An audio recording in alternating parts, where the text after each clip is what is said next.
तुमचं मयुरीच्या मराठी ब्लॉगमध्ये खूप खूप खूप मनापासून स्वागत आहे. तर आज आहे ना मार्गशीर्षाचा शेवटचा गुरुवार आहे आणि खूप जणांनी लास्ट गुरुवारी उद्यापन केलं, पण आम्ही आज करणार आहे. आणि आज आहे ना मस्त युरीच्या टिफिनला कढई पुलाव करणार होते, कारण सगळ्यांचा उपवास आहे ना. मग म्हटलं की छान मस्त कढई पुलाव करूया.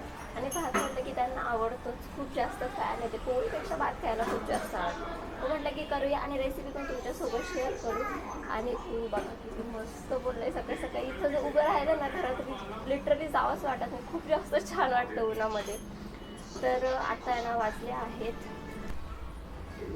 तर आता आहे ना 10:30 वाजले, त्यांना 11पर्यंत जायचं. तर चला मग पटपट बनवते आणि बनवून झालं की तुमच्याशी बोलते. आणि रेसिपी नक्की बघा शेवटपर्यंत, न स्किप करता, खूप छान आणि मस्त लागतं पुलाव. चला मग. तर मी आहे ना सगळं कट करून ठेवलं होतं. कांदा, टमॅटो, कोथिंबीर, कढीपत्ता अँड देन वांगे, नंतर मी फ्लावर, हे सगळं गरम पाण्यातनं काढून घ्यायचे. बटॅटो आणि सोयाबीन भिजवून ठेवले होते. आणि इथं अद्रक लसूणची पेस्ट घेतलेली आहे.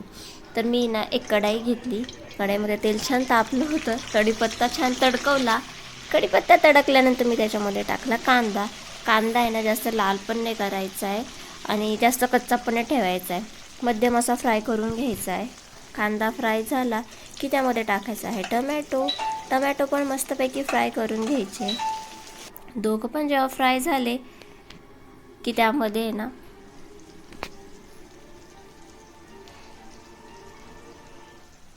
बटाटो टाकायचा आहे, नंतर टाकायचा आहे फ्लॉवर. सगळे व्हेजिटेबल्स यांना टाकून घ्यायचे थोडक्यात. तर वांगे पण मी बघितलं होतं तुम्ही की वांगे पण कट केले, तर वांगे पण टाकून घ्यायचे आणि लवकर असे फ्राय करून घ्यायचे. थोडंसं ना पाणी टाकायचं आणि फ्राय करून घ्यायचे. सगळ्यात पहिले ना मीठ, मिरची, मसाला जे पण आपल्याला टाकायचं आहे ना ते टाकून घ्यायचे. तर चिकन मसाला नक्की टाका, चिकन किंवा मटन मसाला, त्याच्यानेच त्याला प्रॉपर अशी टेस्ट येते. अद्रक लसूणची पेस्ट टाकायची आहे. अद्रक लसूणची पेस्ट टाकल्यानंतर छान तिला तडकू द्यायचं तेलामध्ये. आणि ज्या वेळेस तडकून झालं त्यानंतर टाकणार आहोत आपण मीठ. तर बघा मी टाकलं आहे, ते मस्त फ्राय करून घ्यायचं आहे ते पण. म्हणजे त्या भाज्यांना जे अद्रक लसूणची जी पेस्ट लागते ना ती खायला खूप जास्त छान लागते, टेस्टी लागते.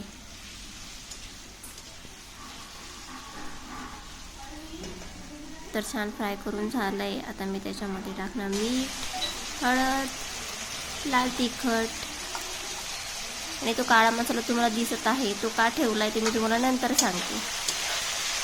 व्यवस्थित फ्राय करून घ्यायचं आहे. थोड्या वेळ ना झाकण ठेवून छान वाफवून घ्यायचे भाज्या सगळ्या.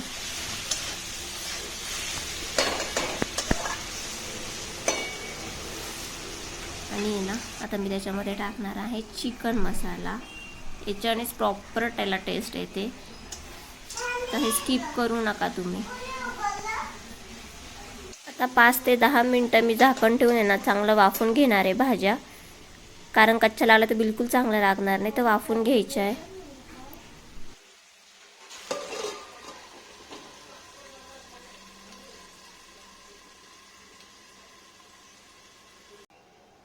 तुम्ही बघितलं असेल की मी सोयाबीन घेतले, तर सोयाबीन फ्राय करण्यासाठी मी एक कढाई घेतली, थोडं तेल टाकलं, त्यामध्ये सोयाबीन टाकले. सोयाबीन भाज्यांमध्ये का नाही टाकले, कारण ते नरम झाले असते आणि ते चांगले नसते लागले नरम टाकायला. आणि जो काळा मसाला ठेवला होता मी थोडा घरचा, तो त्याच्यामध्ये टाकला. सोयाबीनमध्ये थोडं मीठ घालून घेतलं चवीनुसार, जास्त नाही टाकायचं, थोडं टाकायचं. तर ते पण असे कडक छान असे खुसखुशीत त्यांना फ्राय करून घ्यायचे, कडक होऊ द्यायचे. खूप जास्त चांगलं लागतं ते पुलावमध्ये.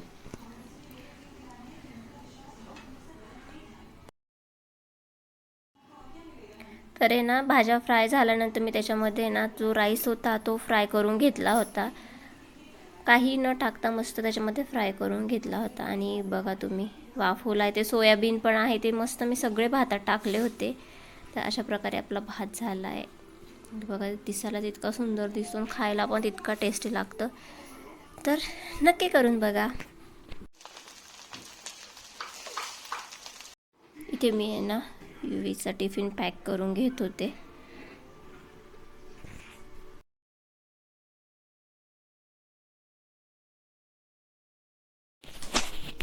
तर आहे ना टिफिन वगैरे दिला आणि युवी ऑफिसला गेले.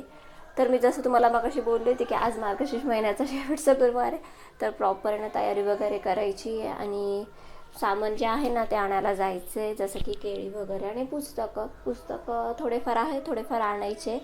तर घरातलं पण सगळं क्लीन वगैरे करते आणि पूजा वगैरे आई करतील. तर पूजा वगैरे झालं की तयारी वगैरे झाली की मी तुमच्याशी बोलते संध्याकाळी, कारण तोपर्यंत खूप जास्त टाईम होईल. तर चला मग फायनली ना मी रेडी झाली, बघू शकता तुम्ही. सगळं आहे ना रांगोळी वगैरे काढून घेतली, तुम्हाला दाखवते मी रांगोळी कशी काढली ते. आणि पूजा ना 5-5:30ला करायची होती, म्हणजे हळदी कुंकाचा जे होतं ना अमावस्या ती 5:30पर्यंत होती, पण करता करता खूप जास्त वेळ झाला. आता वाजले आहेत 7. तर पटकन ना मी कथा वगैरे वाचून घेतो आणि सगळ्यांना हळदी कुंकवाला बोलते आणि तुम्हाला दाखवतेच ते की थोडे क्लिप जेवढ्या काढता येईल तेवढ्या. तर चला मग तुम्हाला दाखवते नाही मग बोलते.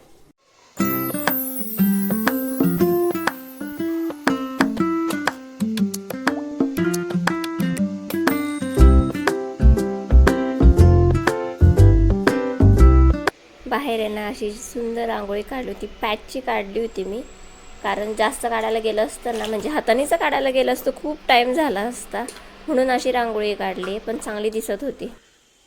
आणि हळदी कुंकवासाठी ना मी इथं छान अशी तयारी करून ठेवली होती. पुस्तकं वगैरे, तांदूळ, केळी आणि जे सामान आहे ना ते सगळं काढून ठेवलं होतं.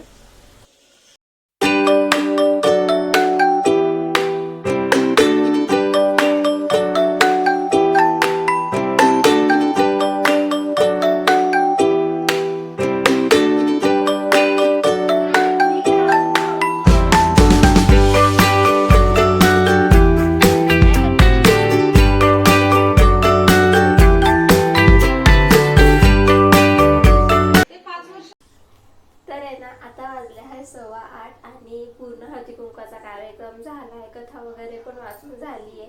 तर सगळं जे होतं ना कार्यक्रम मस्तपणे पार पडला आहे. आणि आजचा स्वयंपाक आहे ना तो आईने केला आहे पूर्णपणे, तो खूप छान स्वयंपाक केला. मग अशी ना इतकं भारी सुगंध येत होता. काय दाखवते काय काय स्वयंपाक केला आहे ते. आणि बघू तर आहे ना मसाला बटाटा केला आहे अख्खा. इथे वरण केलं आहे, त्याच्यामध्ये ना लसणाची पात टाकली आहे, लसूणाची नाही फोडणी दिली, लसणाच्या पातेची फोडणी दिली आहे आणि छान लागतं बरं का. आणि इथे खीर केली, तांदळाची खीर. आजच्या दिवशी तांदळाच्या खीरला जास्त महत्त्व असतं म्हणून खीर बनवली आहे. आणि देन भात बनवला आहे. तर बघितलंच तुम्ही काय केलं आहे ते. तर चला मग आता काय करते, जे उपास सोडतो आणि उपास सोडला का मग ब्लॉग वगैरे एडिट करते. तर आजचा ब्लॉग आहे ना मी इथे सेंड करते. आय होप तुम्हाला हा ब्लॉग आवडला असेल तर लाईक करा, शेअर करा, सबस्क्राईब करा. पुन्हा भेटूया नवीन व्हिडिओमध्ये नवीन काहीतरी घेऊन. तोपर्यंत बाय बाय.